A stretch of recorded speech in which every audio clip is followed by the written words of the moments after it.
একজন ডিরেক্টর আমাদের সাথে কথা বলেছেন, তিনি নিজে স্বীকার করেছেন যে আমাদের এখানে বিশ্ববিদ্যালয়ের ত্রুটি আছে, ভুল আছে। আমরা সকলের যে বহিষ্কারের সিদ্ধান্ত সেটা প্রত্যাহারের জন্য আমরা মানসিকভাবে প্রস্তুত আছি।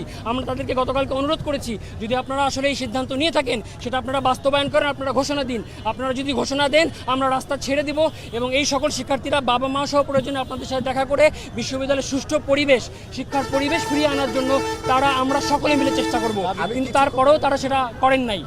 আলোচনার দরজা তারা আমাদেরকে আলোচনার জন্য এখন আমন্ত্রণ জানায়নি। আলোচনার দরজা অফিসিয়ালি আমন্ত্রণ জানাতে হবে আলোচনার জন্য। এবং তাদের উস্কানিতে পুলিশ এখানে হামলা করেছে, আপনারা দেখেছেন। তারা সরে যাওয়া মাত্রই পুলিশ আমাদের উপরে হামলা করেছে। অনেকে এখন যুক্ত হচ্ছে আমাদের সাথে, আরো হামলা করার পর আমরা সকল প্রাইভেট ইনস্টিটিউট আমাদের সাথে একত্রতা প্রকাশ করেছে এবং আমরা এই হামলা করার কারণে স্বরাষ্ট্র উপদেষ্টা আজকে এখানে এসে আমাদেরকে বলবে যে কেন হামলাগুলো হয়েছে, নতুবা অনির্দিষ্টকালের জন্য নতুন বাজার ব্লকেট ঘোষণা যদি আমাদের দাবিগুলো না মেনে না নেওয়া হয়।